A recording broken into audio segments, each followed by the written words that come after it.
All right, hey everybody, we're back with another news feed here for you. This one we are kicking off with Inos, Inos Arcane. Okay, it's going to unlock the secrets of BMW's best inline six. This is what it is. This is a new customization department. We'll have everything from styling to technology and performance, and it's got a kick-ass name too. Arcane is what it is, but basically, the Inos Grenadier. What this is their new custom department. This is their new custom series thing, and they're going to handle everything from enhancements to specialty treatments to tech that they're going to be to tuning, the engine performance, things like that. It's going to let you get a lot of cool stuff for your Ineos.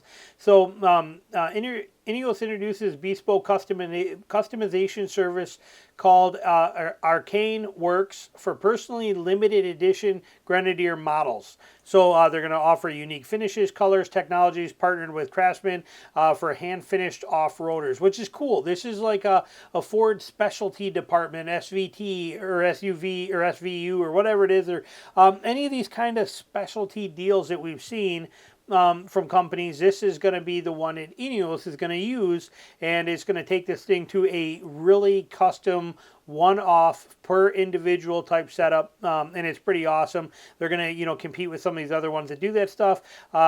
Basically, right here, Arcane Works will be responsible for limited edition versions of the Grenadier with custom personalizing. They're thereafter for resulting in hand-finished, low-volume 4x4s made with the finest materials. Pretty cool, pretty neat that they're going to do this. I'm excited for it. I think it's a great idea. Plus, it says in here, too, it says it will also be used for a test base for all of their stuff that they're going to be doing on here too. I'm not going to keep digging until I find it, but Ineos is going to use Arcane to do the testing of future vehicles and put it through the ringer. And right here, Ineos says that Arcane Works will also become a test bed for new technologies and systems for Ineos vehicles, such as the uprated engine modifications, new chassis systems, and new materials and features. It's very cool. So this is a game changer for them. It's pretty awesome. We've actually seen 5 Ineos Grenadiers here in my area, Southeast Georgia, on the road already. Love these things. I have not yet seen one in a parking lot. I've seen them on the back of delivery trucks, and I have seen them driving down the road. I would love, if I see one of these things sitting at a parking lot or a gas station, you can bet I'm going over to it and checking it out, and we'll probably do a video, some kind of video on it if I can, or even talk to the owner. But love this vehicle. Tina loves this vehicle. There's a lot of great things about it. So anyway, that is the game plan there and what is going to happen. Moving on from there, right here, okay, your engine will make more horsepower with less oil in it. Obviously, I had to click on this. I found it very interesting. Running low on oil minimizes resistance for engine's internals, thus making more power. How much? Let's see. We dive into here, and it tells us they basically ran it a few different ways for this engine. This was on a Chevy LS8 V8 motor, and they did it set here. So where's our results? Right here. So with just 5 quarts of oil in it, the engine produced 649 horsepower. Okay, and the oil pressure took an alarming dive but leveled out. Okay, but it did produce 649. Next, they added 2 more quarts, taking it up to a total of 7 quarts, and the engine only produced 630 horsepower, but the oil pressure remained more stable throughout the pull. Okay, but that's still a difference of 19 horsepower. Adding 2 more quarts caused power output to drop by a ridiculous 60 horsepower at 9 quarts of oil. The oil pressure remained rock solid throughout the whole red line pull, but the engine only produced 589 horsepower. That's a huge difference. So there's not a whole lot more to this. It's just I find it very interesting. It's not like there's a lot that we're going to dive into on this. You probably could if you wanted to. They're going to get into some more details. You can read the comments again with any article. All you got to do is here's the address for it right here, or just type in the person that wrote it, the feature, and then type in a few of these keywords. These are Google keywords. Type in engine, more power, oil, and it's going to pop right up for you. Also, don't forget to hit the subscribe button and the like button down below, and there's also some great stuff in the description below for you. Moving on from here, I love this, okay? I'm from Detroit. I have been a wedding photographer in Detroit for 24 years till I moved here 2 years ago, and I have shot so many weddings and pictures of people in front of this historic building, the Central train station there. It's absolutely a gorgeous building. It's been basically dilapidated and ruined for years, and Ford bought it, and they are spending $950 million to redo it, and they're going to put about 2,500 employees in it. This is incredible. Okay, this place, this building is iconic as it gets here. I mean, it's downtown Detroit.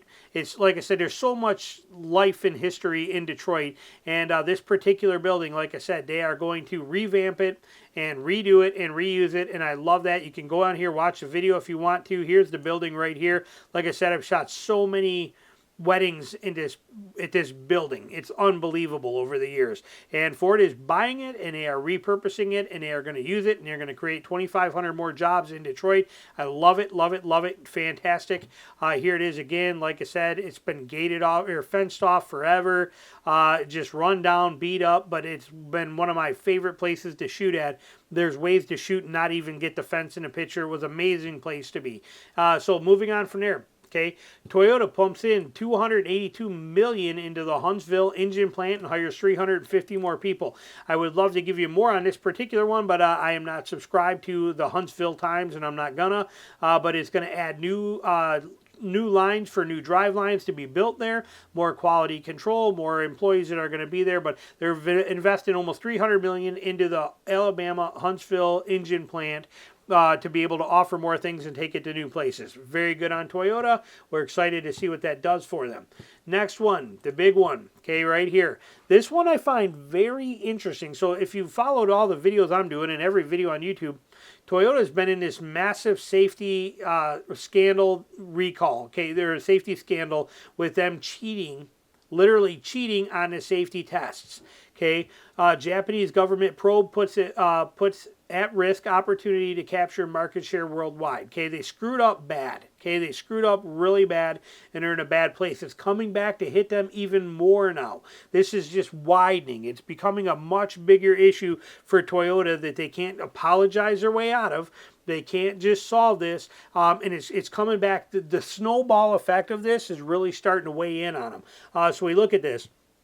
What is worse for a car maker's reputation? Rigging, emission testings, or collision safety tests. They've done both. Okay, they've done both. And they've, screwed over their customers. They lied about their customers' credit reports. They made it where they couldn't cancel other things. They were sued, had to pay $65 million because of that. They're digging holes. But Japanese government investigations found that Toyota Motors falsified data, skirted impact safety testing for 7 past and current vehicles, adding to the scandal engulfing the automaker. A decade after rival Volkswagen's emission scandal, which was huge too, you can look that up. And maybe actually if I click on this, I wonder if it'll give it to you. No, I'm not going to do it now. Remind me at the end, maybe we'll do that. Where it admits that after fitting cars with devices to help beat official tests, its reputation has yet to fully recover. They're talking about Volkswagen. Safety, you would think, is more immediate interest to those drivers of cars on the road than emission testing data would. And for Toyota, this widening controversy puts at risk a key opportunity to capture market share around the world. Okay, Japan's transport ministry said on Monday that Toyota submitted faulty data during pedestrian safety tests for 3 current models and used modified test vehicles for collision safety testing for some past models. Toyota admitted it had provided inadequate data in occupant and pedestrian protection tests for some models, including one sold under the Lexus luxury brand. It has temporarily halted the shipment and sales of 3 cars in Japan. That's stuff we've talked about. Now, here's where it gets interesting. This is a reputational nightmare. The latest findings come soon after similar scandals. In January, Toyota Industries Corp suspended all engine shipments after investigations revealed it had falsified power output figures. Okay, more stuff that some people didn't know. Okay, but they falsified power output figures. Last year, a wholly owned subsidiary, Daihatsu, was found to have distorted collision safety test results as well, dating all the way back to 1989. In 2022, another subsidiary, Hino Motors, said that it had systematically falsified emissions data back to as far as 2003. Here it is. The latest scandal has hit after Toyota posted record profits for the year in March, driven by unexpected surge of its hybrid car sales. It reaped the rewards of its reputation as a hybrid pioneer. Nearly 40% of its sales in April were petrol-electric hybrids. Okay.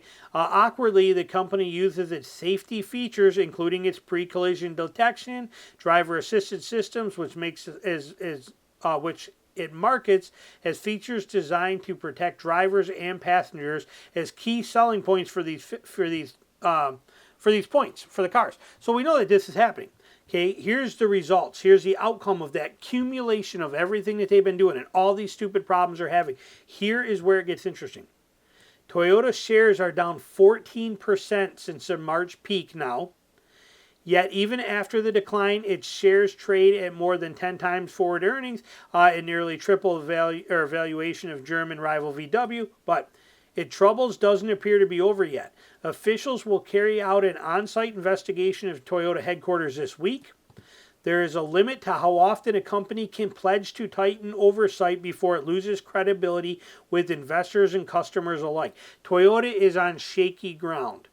Okay, suppliers are getting mad. Investors are getting fed up. Customers are fed up. They're in a bad place, and it is a snowball accumulation of all of the stupid things that Toyota keeps doing right now, and it is going to come back and haunt them.